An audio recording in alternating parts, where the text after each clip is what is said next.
Hello, volume എന്ന ഈ ഒരു യൂണിറ്റിൻ്റെ നെക്സ്റ്റ് പാർട്ടാണ് നമ്മളിന്ന് ചെയ്യുന്നത്.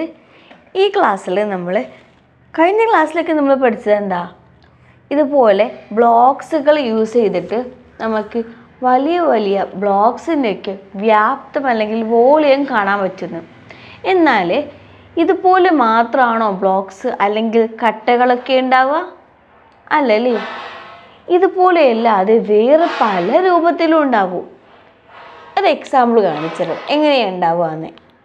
ഫോർ എക്സാമ്പിൾ, നിങ്ങൾ ഇത് കണ്ടോ, ഇവിടെ കുഞ്ഞു കുഞ്ഞു ക്യൂബ്സുകൾ സമചതുരക്കട്ടകൾ അടുക്കി അടുക്കി വെച്ചിട്ട് പുതിയ പല ഷേപ്പുകൾ ഉണ്ടാക്കിയിട്ടുണ്ട്.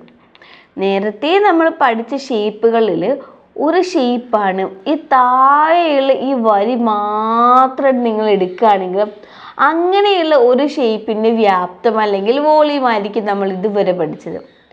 അല്ലെങ്കിൽ ഇങ്ങനെ ഇത് ഈ ഒരു ഷേപ്പ് ഇവിടെ കിടക്കുന്ന ഈ ഒരു ഷേപ്പ് മാത്രമാണ് നമ്മൾ എടുക്കുന്നതെങ്കിൽ ഇങ്ങനെയുള്ളതിൻ്റെ വ്യാപ്തം എങ്ങനെ കാണാൻ നമുക്കറിയാം. നീളം ഇൻറ്റു വീതി ഇൻറ്റു ഉയരാണെന്ന്. പക്ഷേ എങ്കിൽ ഇതുപോലെ മുറിഞ്ഞിട്ട് അവിടെ ഇല്ല ഇവിടെ ഇല്ല, ചിലപ്പോൾ ഇവിടെ ഉണ്ട് അപ്പോൾ ഇവിടെ ഇല്ല, അപ്പോൾ ഇവിടെ ഉണ്ടാവുമ്പോൾ ഇവിടെ ഇല്ല. ഇതുപോലെയുള്ള ഷേപ്പുകളുടെ ഒന്നും വോളിയം നമ്മൾ ഇതുവരെ പഠിച്ചിട്ടില്ല. അപ്പോൾ ഈ ഒരു രൂപത്തിൻ്റെ വോളിയം നമ്മൾ എങ്ങനെ കാണുക? ഈ രൂപത്തിൻ്റെ വോളിയം കാണാൻ നമുക്ക് നോക്കി ഈ ഒരു പിക്ചർ എടുക്കുകയാണെങ്കിൽ ഈ ഒരു പിക്ചറിൽ ഈ താഴെയുള്ള ഈ ഒരു വരി കണ്ടോ, ഏറ്റവും താഴെയുള്ള ഈ ഒരു വരി, ഈ ഒരു വരിയുടെ വോളിയം കാണാൻ നമുക്കറിയൂലേ? അപ്പോൾ ഇതൊക്കെ അതിൽ പെടും കേട്ടോ. ഈ ഒരു ഭാഗം ഉണ്ടല്ലോ, ഈ ഒരു ഭാഗം മുഴുവനും അതിൽ പെടും കേട്ടോ. അതിൻ്റെ വോളിയം കാണാൻ നമുക്ക് അറിയാലോ. അതേപോലെ ഈ മേലെയുള്ള നേരെ മുകളിലുള്ള ഈ ഒരു ഭാഗത്തിൻ്റെ വോളിയം കാണാൻ നമുക്ക് കഴിയുമല്ലോ. ഓക്കെ ആണല്ലോ. അതുപോലെ ഇതിൻ്റെ ഈ ഒരു ഭാഗത്തിൻ്റെ വോളിയം കാണാൻ നമുക്ക് കഴിയുമല്ലോ. ഇവിടെ എടുക്കുകയാണെങ്കിൽ അപ്പോൾ ഇതൊക്കെ അതിൽ പെടും കേട്ടോ. ഈ ഒരു ഭാഗം മുഴുവൻ അതിൽ പെടും. ആ ഒരു ഭാഗം എന്ന് പറയുമ്പോൾ ഈ ഒരു ഭാഗം മുഴുവൻ ഇതിൽ പെടും, ഇതിലേക്ക്. അതുപോലെ ഈ ഏറ്റവും മേലെയുള്ള ഈ ഒരു ഭാഗം ഉണ്ടല്ലോ,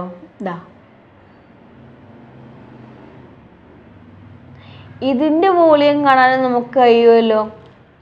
അങ്ങനെയാണെങ്കിൽ ഇതിൻ്റെ വോളിയം ആദ്യം കണ്ട്, പിന്നെ ഇതിൻ്റെ വോളിയം കണ്ട്, ഇതിൻ്റെ വോളിയം കണ്ട്, ഇതിൻ്റെ വ്യാപ്തവും കണ്ടിട്ട് അതൊക്കെ കൂടെ ഒന്ന് അങ്ങോട്ട് കൂട്ടിയാൽ നമുക്കിതിൻ്റെ മൊത്തത്തിലുള്ള വോളിയം എത്രയാണ് കിട്ടൂലേ? അപ്പം നമുക്ക് അങ്ങനെ ചെയ്തിട്ട് ഇതിൻ്റെ വോളിയം കണ്ടുപിടിച്ചാലോ? അങ്ങനെ നമുക്ക് അതിൻ്റെ വോളിയം എന്നാൽ അങ്ങനെ കണ്ടുപിടിക്കാം. ഓക്കെ, അപ്പം ഇതായിരുന്നല്ലോ നമ്മുടെ ആ ചിത്രം. ആ ഒരു ചിത്രത്തിൻ്റെ ഏറ്റവും താഴെ ഏറ്റവും അടിയിൽ എത്ര കുഞ്ഞ് സമചതുരക്കട്ടയുണ്ട്, ക്യൂബുകളുണ്ട്? 1 2 3 4 5 6 7 8 9. അതായത് ഈ ഒരു ഭാഗത്തിൻ്റെ നീളം അപ്പോൾ 9 സെൻറ്റിമീറ്റർ ആയില്ലേ. അപ്പോൾ ഈ ഒരു ഭാഗം നോക്ക്, ഈ ഒരു ഭാഗത്തിൻ്റെ നീളം എത്രയുണ്ട്? അതിന് ഇതിൽ എത്ര സമചതുരക്കട്ടയുണ്ട് എന്ന് എണ്ണി നോക്കിയാൽ പോരെ? എണ്ണി നോക്കാം. 1 2 3 4 5 6 7 8 9. ഇവിടെയും 9 എണ്ണം ഉണ്ട്. ഇനി മുകളിലേക്ക് നോക്കുമ്പോൾ ആകെ ഇതിൻ്റെ ഹൈറ്റ് 1 സെൻറ്റിമീറ്റർ ആണ് അല്ലേ. ഇപ്പം നമുക്ക് എന്തൊക്കെ കിട്ടി? ഇതിൻ്റെ നീളം, വീതി, ഉയരം, ഇതുപോലെയുള്ള സംഭവങ്ങളൊക്കെ കിട്ടി. ഏറ്റവും അടിയിലുള്ള ഈ ഒരു വരി മാത്രം എടുക്കുകയാണെങ്കിലും അതിൻ്റെ നീളം 9 ആണ്, വീതിയും 9 ആണ്. അതുപോലെ അതിൻ്റെ ഉയരം ഒരു കട്ട മാത്രമല്ലേ ഉള്ളൂ, അപ്പോൾ 1 സെൻറ്റിമീറ്റർ ആണെന്നും കിട്ടി. അങ്ങനെയാണെങ്കിൽ ഏറ്റവും താഴെ ഉള്ളതിൻ്റെ വോളിയം ഈക്വൽ ടു 9 നീളം ഇൻറ്റു വീതി, 9 into height 1 centimetre, which is equal to 9 into 9 into 1 81 centimetre ക്യൂബാണെന്ന് കിട്ടി. ഇനി രണ്ടാമത്തെ വരി നോക്കിയാലോ. രണ്ടാമത്തെ വരി ആവുമ്പോൾ എന്താ മാറ്റം? രണ്ടാമത്തെ വരിയിൽ ഇവിടെ 9 എണ്ണം ഉണ്ടല്ലോ. ഇവിടെ 1 2 3 4 5 6 7 8 9 എണ്ണം ഉണ്ട്. ഇങ്ങോട്ട് നോക്കുമ്പോഴോ 9 എണ്ണം ഇല്ല. കാരണം എന്താ? ഇവിടെ ആദ്യമുള്ള 9 എണ്ണത്തിൽ നിന്ന് ഇവിടെ 2 എണ്ണം പോയിട്ട് ഇപ്പോൾ 7 എണ്ണമായിട്ടുണ്ടാവും. എണ്ണി നോക്കാം. 7 എണ്ണം എന്നും പറഞ്ഞ് നിങ്ങൾ കൺഫ്യൂഷൻ ആക്കുന്നൊന്നുമില്ല. 1 2 1 2 3 4 5 6 7 എണ്ണമല്ലേ ഉള്ളത്. പിന്നെ ഇപ്പം ഇതിൻ്റെ ഹൈറ്റ് എത്രയാണുള്ളത്? ഹൈറ്റ് 1 സെൻറ്റിമീറ്റർ ഇവിടെ, 1 സെൻറ്റിമീറ്റർ ഇവിടെ, 2 സെൻറ്റിമീറ്റർ ഹൈറ്റ് ഉണ്ട്. പക്ഷേ എങ്കിൽ നമ്മൾ ഇവിടെ 2 സെൻറ്റിമീറ്റർ ഹൈറ്റ് എടുക്കേണ്ടതുണ്ടോ? ഉണ്ടോ? ഇല്ല. എന്തുകൊണ്ടാ?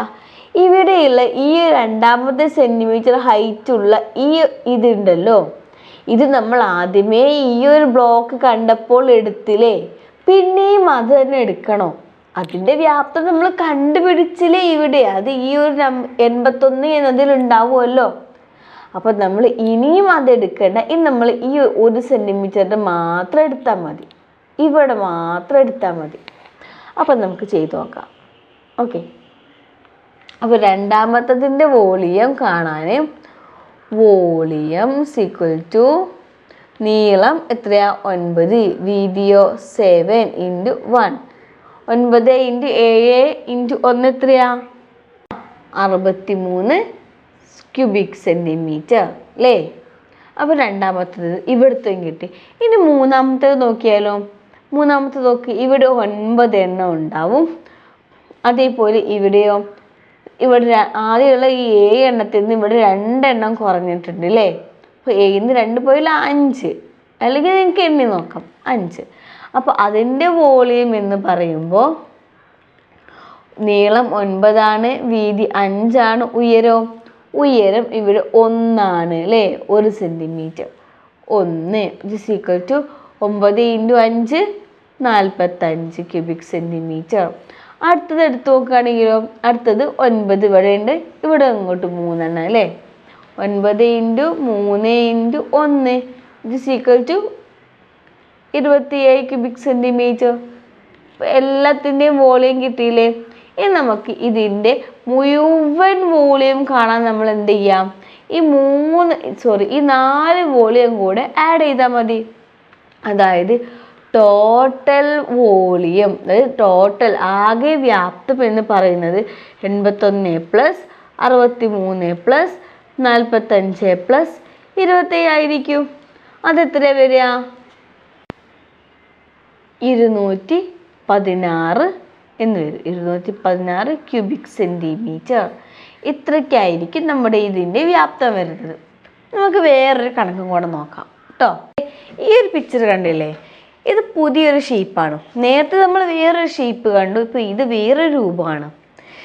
ഇതിൻ്റെ വ്യാപ്തം കാണാൻ നമുക്ക് നേരത്തെ ചെയ്തപ്പോൾ നല്ല ഈസി ഒന്നുമല്ല. അപ്പോൾ നമ്മൾ ആദ്യം എന്ത് ചെയ്യണം? നമ്മൾ ആദ്യം ചെയ്യേണ്ടത് ഇതിൻ്റെ ഏറ്റവും അടിയിലുള്ള ഈ ഒരു വലിയ ഭാഗം ഉണ്ടല്ലോ, അതിൻ്റെ വ്യാപ്തം കാണണം. എന്തുകൊണ്ടാണ് ഇത് ഈസി അല്ല എന്ന് പറഞ്ഞത്? അതെന്താണെന്ന് വെച്ചാൽ ഇത് ഒരൊറ്റ ബ്ലോക്കായിട്ട് നമുക്ക് ഇങ്ങനെ കിട്ടിയില്ലല്ലോ. ഇവിടെയൊക്കെ കഷ്ണം മുറിഞ്ഞ് പോയിട്ടുണ്ട്, ഇവിടെയും കുറേ പീസ് പോയി, ഇവിടെയും കുറച്ച് പീസൊക്കെ പോയി.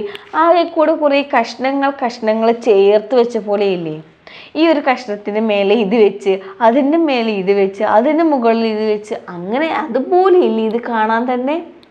അപ്പം നമ്മൾ ആദ്യം ഈ വലിയതിൻ്റെ വ്യാപ്തം കാണും, പിന്നെ ഇതിൻ്റെ വോളിയം കാണും, പിന്നെ ഇതിൻ്റെ വോളിയം കാണുക, പിന്നെ ഇതിൻ്റെ വോളിയം കാണുക, ദെൻ ഇതിൻ്റെ വോളിയം കാണാം. എന്നിട്ട് ഈ 1 2 3 4 5 വോളിയം നമുക്ക് കിട്ടും. ആ 5 വോളിയം കൂടെ കൂട്ടുക, ആഡ് ചെയ്യുക. അപ്പോൾ നമുക്കൊരു വലിയ വോളിയം കിട്ടും.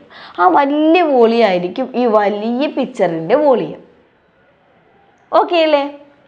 എന്നാൽ നമുക്ക് എങ്ങനെയാണ് ഇതിൻ്റെ വോളിയം കാണുന്നതെന്ന് ഒന്ന് ട്രൈ ചെയ്ത് നോക്കാം. ഓക്കെ.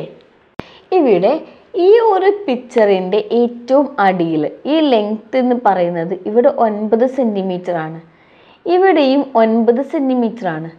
ഇവിടെ എല്ലാറ്റിൻ്റെയും ഹൈറ്റ് 1 സെൻറ്റിമീറ്റർ ആണ്. ഓക്കെ, ഇവിടേക്ക് 1 സെൻറ്റിമീറ്റർ ആണ്. പക്ഷേ എങ്കിൽ മുകളിലേക്ക് പോകുന്നതോറും ഹൈറ്റിന് മാറ്റമൊന്നും ഉണ്ടാവുന്നില്ലെങ്കിലും നീളത്തിനും വീതിക്കും നല്ല മാറ്റം ഉണ്ടാവുന്നുണ്ട്. ഓക്കെ, അപ്പോൾ നോക്കി, ഇതിൻ്റെ ഈ ഒരു പിക്ചറിൻ്റെ ഏറ്റവും താഴെയുള്ള ഈ ഒരു ബ്ലോക്കില്ലേ, ഈ ഒരു ബ്ലോക്കിൻ്റെ വോളിയം നമുക്ക് ഫസ്റ്റ് കാണാം. ഇതിൻ്റെ വോളിയം കാണാൻ ഇതിൻ്റെ നീളം ഇൻറ്റു വീതി ഇൻറ്റു ഉയരം ചെയ്യാം. ഏറ്റവും താഴെയുള്ളതിൻ്റെ വോളിയം വി. വോളിയത്തിൽ ഞാൻ ജസ്റ്റ് വോളിയം എന്ന് എഴുതുന്നില്ല, പകരം വി എന്ന് മാത്രമേ എഴുതുന്നുള്ളൂ വിചാരിക്കും. ഈ വി എന്ന് കണ്ടാൽ അതിൻ്റെ അർത്ഥം വോളിയമാണ് എന്നാണ്, എഴുതാനുള്ള മടി കൊണ്ടാണ് എന്ന് വിചാരിച്ചാൽ മതി. ഓക്കെ, 9 ഇൻറ്റു 9 ഇൻറ്റു 1 അല്ലേ? 9 ഇൻറ്റു 9 ഇൻറ്റു 1 അതായത് 81 ഇതിൻ്റെ ഏറ്റവും അടിയിലുള്ളതിൻ്റെ വോളിയം.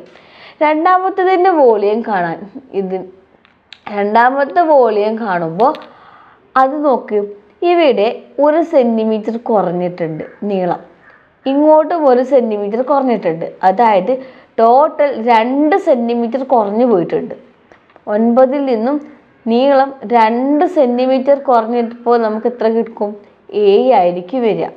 രണ്ടാമത്തതിൻ്റെ നീളം 7 ആണെന്ന് കിട്ടി.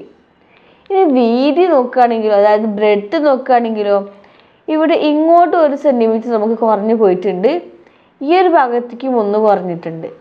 അപ്പോൾ 2 സെൻറ്റിമീറ്റർ അവിടെയും കുറഞ്ഞു. 9 ഈ 9 നിന്ന് 2 കുറഞ്ഞു, അതായത് അപ്പോൾ അവിടെയും 7 ആയി. ഹൈറ്റിന് മാറ്റമൊന്നുമില്ല, അത് 1.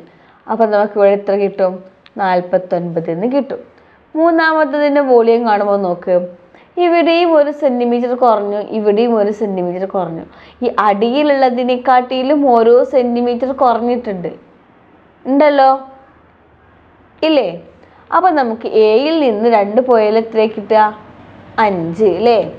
ഇൻറ്റു ബ്രെഡ്ത്ത് നോക്കുകയാണെങ്കിൽ ഇവിടെയും 1 കുറഞ്ഞു, ഇങ്ങോട്ടും 1 കുറഞ്ഞു, അതായത് അവിടെയും 2 കുറഞ്ഞു, എയിൽ നിന്ന് 2 കുറഞ്ഞു. 5 ഹൈറ്റിന് മാറ്റമൊന്നുമില്ല, 1. അപ്പോൾ ഇത് 25. അടുത്ത വോളിയം നോക്ക്, ഇവിടെ 5 ആയിരുന്നല്ലോ നമുക്ക് കിട്ടിയിട്ടിരുന്നത്.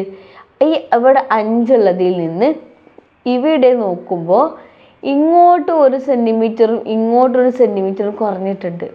ഈ 5 നിന്ന് ഇവിടെ 1 സെൻറ്റിമീറ്റർ പോയപ്പോൾ 4 ആയി, ഇവിടെ 1 സെൻറ്റിമീറ്റർ പോയപ്പോൾ 4 നിന്ന് 1 പോയപ്പോൾ 3 ആയി. 2 സെൻറ്റിമീറ്റർ ആയില്ലേ പോയത്? ഇവിടെ 3 ഇൻറ്റു അതുപോലെ ഇവിടെയും 1 2 സെൻറ്റിമീറ്റർ കുറഞ്ഞിട്ടുണ്ട്, 3 into 1 which is equal to 9.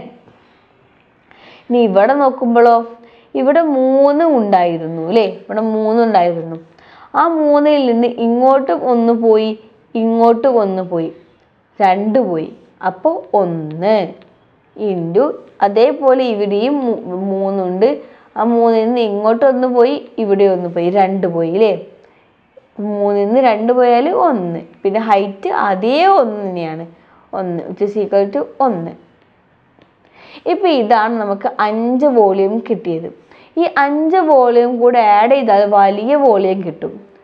5 volume കൂടെ ആഡ് ചെയ്താൽ 81 plus 49 plus 25 plus 9 plus 1 which is equal to 165 cubic centimetre, അല്ലെങ്കിൽ നമുക്ക് ഘന സെൻറ്റിമീറ്റർ എന്നും എഴുതാം. ഓക്കെ, അപ്പോൾ ഇതാണ് നമുക്ക് 165 ഘന സെൻറ്റിമീറ്റർ കേട്ടോ. അപ്പോൾ ഇതാണ് ഇന്നത്തെ ക്ലാസ്. ഇന്നത്തെ ക്ലാസ്സിൽ നമ്മൾ കുറച്ച് ന്യൂ ഷേപ്പുകൾ, ഇതുവരെ നമ്മൾ മുഴുവനായിട്ടുള്ള ബ്ലോക്സുകളൊക്കെ ആയിരുന്നു പഠിച്ചത്. ഇനി പൂർണ്ണമല്ലാത്ത കുറച്ച് ബ്ലോക്സുകൾ തരികയാണെങ്കിൽ, ഇൻകംപ്ലീറ്റ് ആയിട്ടുള്ള ബ്ലോക്കുകൾ തരികയാണെങ്കിൽ എങ്ങനെയാണ് അതിൻ്റെ വോളിയം കാണുക, എങ്ങനെയൊക്കെ ട്രിക്ക് നമുക്ക് യൂസ് ചെയ്യാം, ഇക്വേഷൻ ഒന്നും മറന്നില്ല. അതായത് വോളിയം കാണാമെന്ന് പറഞ്ഞാൽ നീളം ഇൻറ്റു വീതി ഇൻറ്റു ഉയരം, ഇത് തന്നെ ചെയ്യുന്നുള്ളൂ. പക്ഷെ ഐഡിയ ചെറുതായിട്ടൊന്ന് മാറുന്നുണ്ട്. എന്തൊക്കെ ഐഡിയാസ് യൂസ് ചെയ്യാമെന്നൊക്കെ പഠിച്ചല്ലേ? അപ്പോൾ ഈ ഒരു ക്ലാസ് നിങ്ങൾക്ക് എന്തെങ്കിലും കൺഫ്യൂഷൻസ് ഉണ്ടെങ്കിൽ വീഡിയോ ഒന്നും കൂടെ കാണും കേട്ടോ. അപ്പം നിങ്ങൾക്ക് നല്ല ഡൗട്ടൊക്കെ ക്ലിയർ ആയിട്ട് കൺഫ്യൂഷൻസൊക്കെ മാറും. വീഡിയോ കണ്ടിട്ട് കൺഫ്യൂഷൻസ് ഒന്നും മാറുന്നില്ലെങ്കിൽ ഡൗട്ട് ചോദിക്കും കേട്ടോ. Thank you.